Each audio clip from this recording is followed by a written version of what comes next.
Why do people with Stockholm Syndrome flood my comments to simp for their corporate overlords every time I make union content? And it's not as bad on TikTok. You get a few of these idiots like I'm gonna cite here, but they usually get shamed into shutting up right away by a bunch of other people in the comments who have IQ higher than the temperature of ice cream. But YouTube, man, I cross-post all my videos there, and some of the pathetic life forms that inhabit the comment sections of YouTube videos, it is a grungy place. Honestly, if y'all feel like trolling morons, y'all should go check out the YouTube comment section of that Elon Sweden union video I posted. You'll have a good time. Anyway, back to the topic at hand. All these people who hate unions, we get it, okay? You have a humiliation and degradation kink. Y'all love it when Big Daddy Billionaire gets out the collar and the leash and the riding crop and spanks you for being a naughty peasant and tells you to thank them for the pittance they pay you. And you do, and I'm not here to kink shame. Everybody's got their thing. But for the love of fucking God, can y'all at least come up with some new goddamn material? Because we are just painfully tired of listening to y'all regurgitate the same debunked bullshit you've been spoon-fed for the past 40 fucking years. Y'all are the comments equivalent of that sound a cat makes when it's about to hack up a hairball. It's all the same old tired shit. Oh, unions have nepotism and corruption. Well, it's a good thing non-union entities never have any corruption, I guess. It's not like, you know, Enron existed and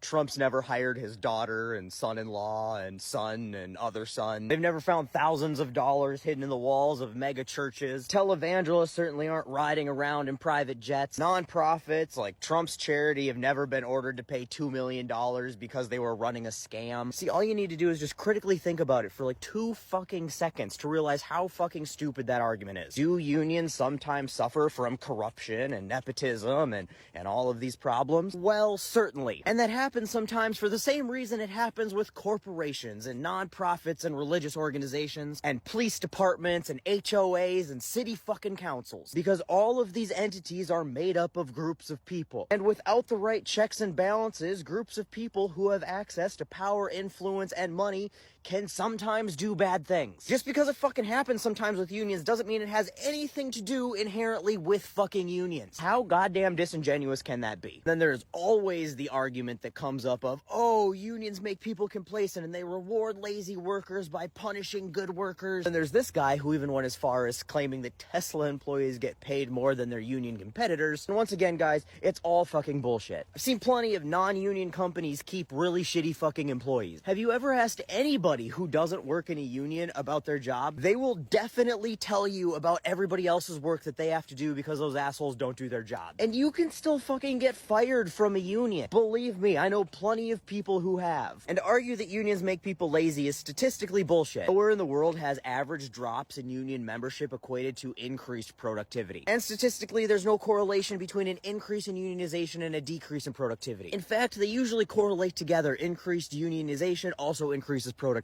Funny, when you pay people more and give them more work-life balance, they become more productive. Surprisingly, working more hours for less money doesn't actually make you more productive. It can, however, make you crotchety, bitter, and insufferable. And to argue that Tesla workers or any non-union workers on average are better paid is just just making shit up at this point. Tesla workers on average earn about $55 an hour in wages and benefits. Union workers for like Ford and GM earn on average around $70 in wages and benefits. Now, no math is hard, but 70 is more than 55. And on top of that, when the UAW just got its big win and union auto workers just got a big pay bump, Tesla was forced to raise its wages by 10% to stay competitive. So not only do union workers on average across the board earn 20% more than non-union workers, on the rare occasion your shitty little job gives you a pay bump, it's often because of a union you're not even in. But this comment, the one I'm responding to specifically, was just the dumbest fucking one of them all. Oh, that's why so many union folks are getting laid off right before Christmas. Obviously, non-union companies never lay anybody off at the end of the year for shareholder returns. That's just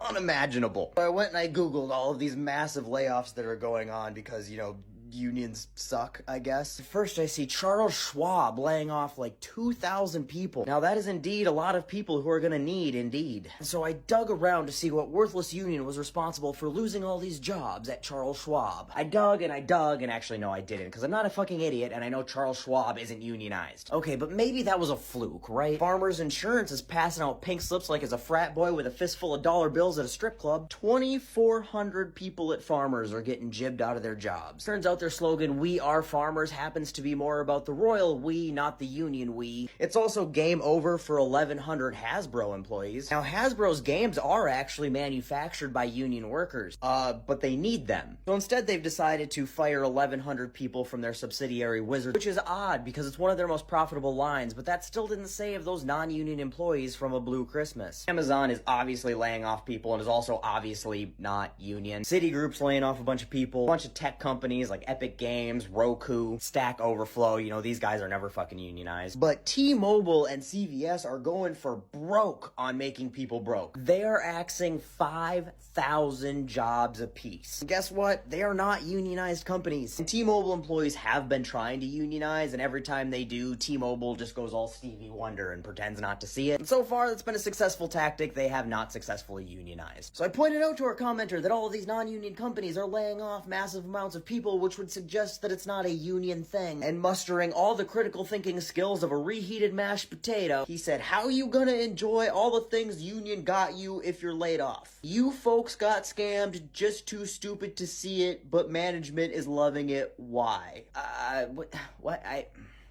You know what? Nope. I'm done. You could give me the whole 120 count box of crayons with the built-in sharpener and the medication they gave Algernon, and I still don't think that I could help these people. So I'm done. I'm gonna go have a drink and try to forget that this level of stupidity exists.